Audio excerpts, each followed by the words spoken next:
Hey everybody, welcome to Workforce Gaming. I'm Brad here with Doug. Hi. So this is one of my favorite things to do, which is talk about random little VR games because these are so much Yeah. fun and just weird and I still really like VR. VR is great. But VR is anyway, cool. specifically VR games, Nog, hmm you played it. I know nothing about it other than it's a weird puzzle game that I played 30 seconds of the demo of and said, "Nope, not for me."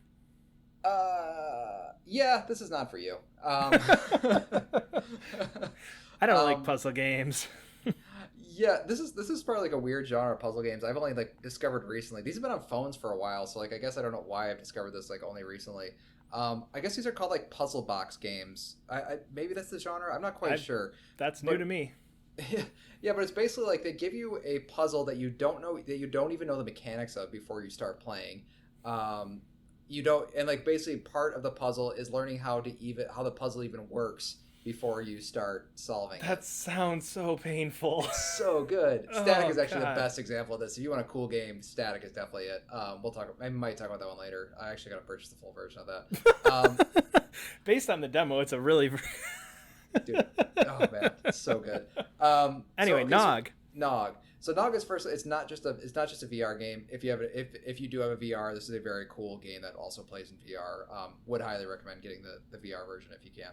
Um, so I think the first thing that's immediately sticks out is that it has a very very cool art style, and the music is freaking fantastic.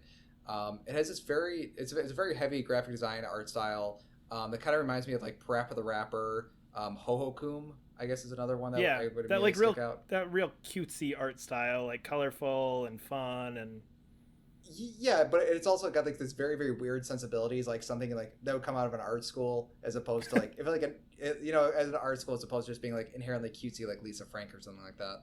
Um, so basically what it is like you're presented this box that you basically just hit buttons, you can slide things, you can pull things, kind of like a baby's toy.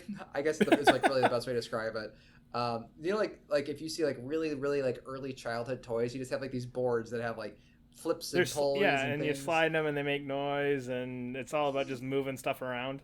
Yeah, exactly. But with those toys, I mean, generally they don't do anything. It's just like the ball spins, and that's all the ball does. But in this one, it's like if all of those sort of mechanics were all tied to some sort of larger like puzzle logic. Um, so like one of the really cool ones is a boombox. So you just like you see a boombox in front of you, and like you can slide things, and it kind of like it changes the tone. So it goes like wow or whoa. It changes like the tone of the speakers that are coming out. But then what happens like so you flip it around, you can open the back. That's like one of the big things. You open these things up. Once you open the back, you realize there's actually like a guy back there who's controlling the boombox, but he's asleep. But you can tell like he has some sort of board in front of him that's not turned on. So you're like, okay, maybe I have to turn this board. I don't know. So like you're flipping switching something, the board turns on, and then on the screen there's something like these music notes, and the guy's like awake. You're like, well, how do I get these music notes? And they as you keep like flipping through, it's basically you're kind of like exploring this sort of like puzzle box that puts in front of you. And the thing that's kind of cool is that it really escalates. So first, like the box is this. It's kind of dead. The music is not really there. But as you sort of like explore it, like you'll suddenly like little characters will be on the box, or like little characters will pop out, and suddenly the music sort of starts going. As you start pulling levers, things start to animate and move. So it's kind of cool. It's like you're basically not only is this puzzle box as you're solving it, it's also like this like living thing that's like gradually coming to life.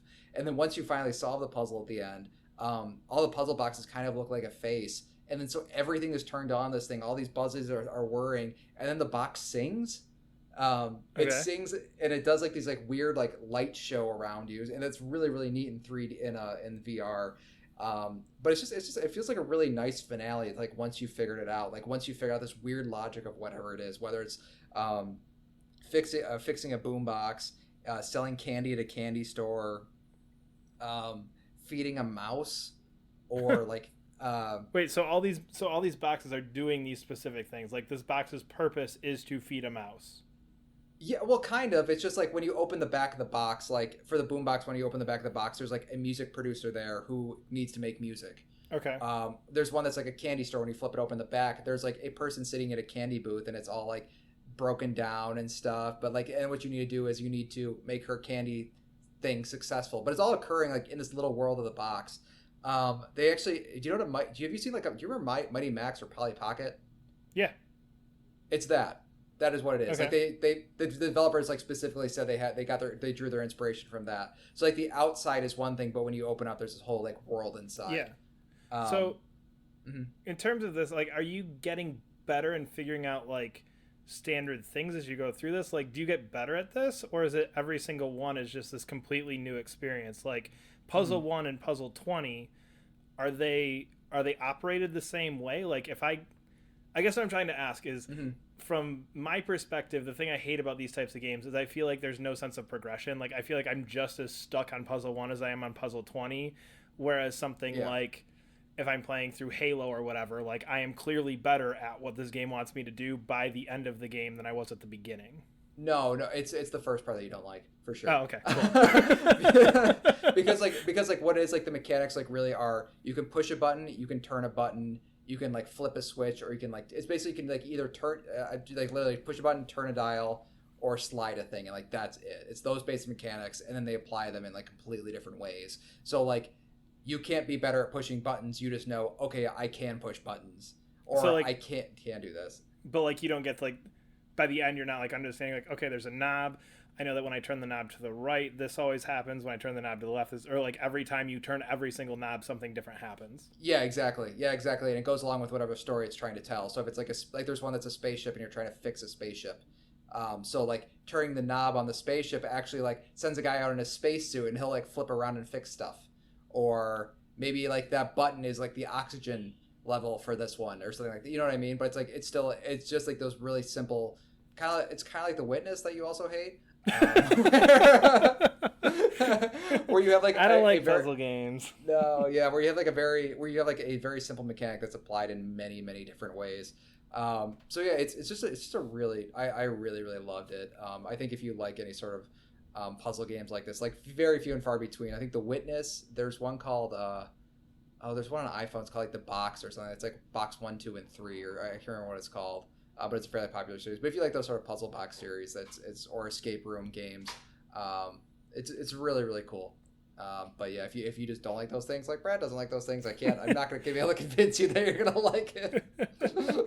Yeah, probably not. Although I do remember trying this, and I remember sitting down and looking at this and going, like, this is really cool looking. Like, I want to figure this out. And then I started hitting buttons and realized what I was doing. It was just instantly like, no. So I feel like this is one of those games where Yeah. the aesthetic just looks fun and happy. Oh yeah, yeah. And then you realize, like, no, this thing wants your brain to hurt, and you're gonna get a headache after 5 minutes of this because you got to think too hard.